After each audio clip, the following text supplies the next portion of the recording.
یہ کائنات، یونیورس کوئی 4 ارب 60 کروڑ سال پرانی ہے، پلس مائنس 10۔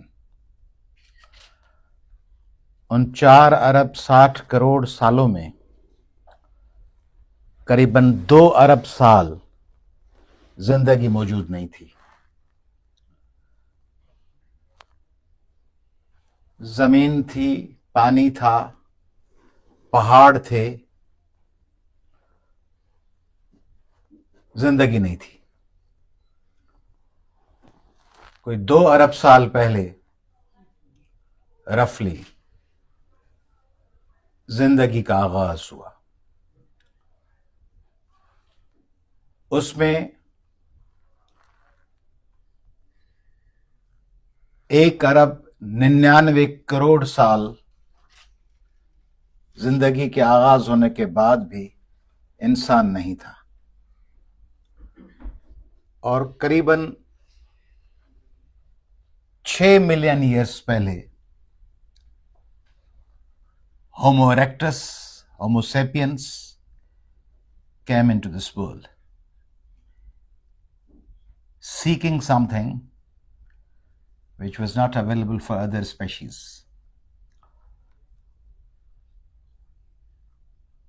ان 60 لاکھ سالوں میں